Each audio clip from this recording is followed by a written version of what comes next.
I'm Joanna, and this is Next, a weekly vlog where I talk about singing and what's coming up next. You can catch me right here on YouTube by clicking the subscribe button, or you can follow me on Facebook at www.facebook.com/Joanna Moffett Soprano, Johanna Moffitt Soprano, or you can follow me on YouTube or Twitter at Johanna Moffett, same spelling. On February 3rd, I had my call back for Last Call at Theo Ubique. Audition was held at the First United Church of Rogers Park, which was really interesting for me because I've been to services there before, and so, I kind of was curious about how they would use the space.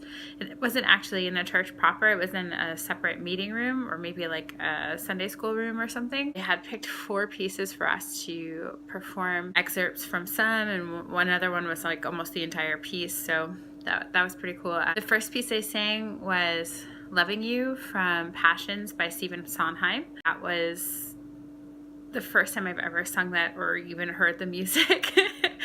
So, I got the music the Wednesday night before. I spent the next couple of days trying to learn the piece. And then the next one was Crazy from the Patsy Cline musical. So those 2 pieces were super low for me. I really like singing in that range if it's not too, if it doesn't have to be anything super loud. I can project in that part of my voice, but it takes a lot of practice, and I only had 2 days, so it was nice that we were in a small room very close together. The third piece I sang was Take Me or Leave Me, or an excerpt from Take Me or Leave Me from Rent, and it was Maureen's part, which I'd never sung before. I actually did sing Joanne's part on a Christmas concert a few years ago for a charity for Cold Camp Productions fundraiser for them, and that was a blast singing it then. And so kind of getting to do it again, but singing Maureen was a blast. And I wish that was a viable option for me as a character, because I really love her sort of brazen attitude. That would be really fun to play, but I don't think that anyone would hear my voice and ever think that I should sing that role. But you never know what's gonna happen, so anything's possible. The fourth piece I sang was from Most Happy Fella, and it's really beautiful, and they were just thrilled to have me sing it. So that audition was one of the most fun and terrifying auditions I've ever done. Terrifying because I didn't get the music until, a couple of days beforehand, and some of the pieces, like Most Happy Fella or Passions, I'd never been exposed to. But I'm always looking for new experiences and new musical challenges, and so that was really cool to get to do that. And I was mostly memorized, which was really impressive to me. So I'm feeling pretty happy about that. Still haven't heard anything yet, but I promise to let you guys know as soon as I do. So I'm hoping that they'll contact us sometime this week. When we got the emails for the callbacks, they came about a week and a half after the initial audition. So I'm hoping probably by Wednesday or Thursday I'll know.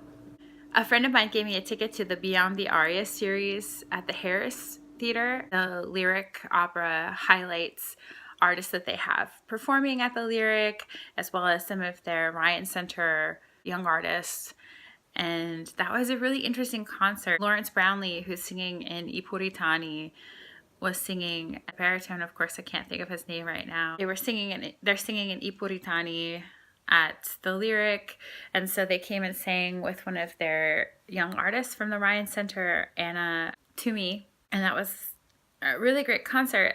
I was surprised by some of the things that I enjoyed, and surprised at some of the choices that the artist made as far as repertoire. But one of the delightful surprises I had was Mrs. Ann Toomey singing I Believe in You and Me from The Preacher's Wife in the style of Whitney Houston, and she was fantastic. I liked it better than the Joseph Marx she sang, so okay, don't tell her I said that. I don't know, maybe she liked it better too. It was really interesting. I feel like singers who have the talent to sing different genres should really be encouraged to do that.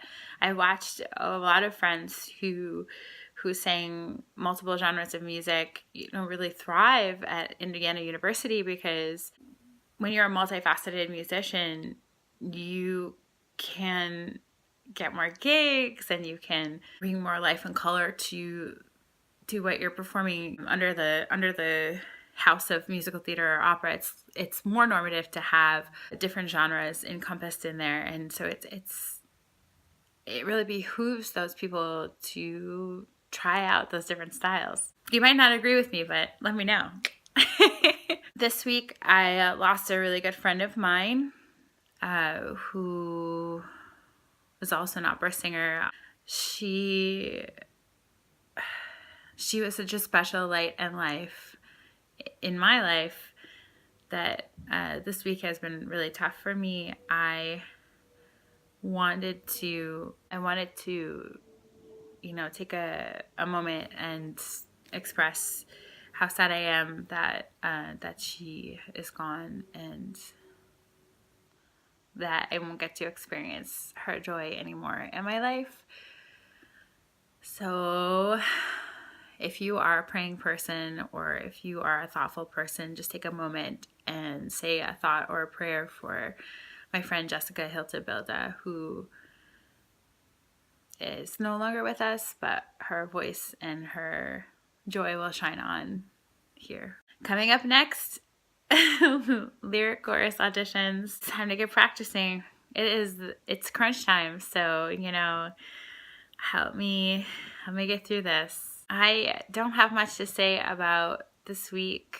I was thinking about my friend who passed a lot. It gets tough to function when someone you are close to passes away. So I just want to put it out there that I want to be a strong and safe place for people who are feeling sad about this passing. Jessica and I met about 10 years ago in Italy and reconnected when she moved back to Chicago, or when she moved to Chicago. She moved back into my life and she moved to Chicago, and so I got to watch her blossom a little bit here. Anyone out there who is hurting, give me a call or shoot me a message, and I'm happy to be there for you. All right. That's all I have for next this week. See you on Monday next.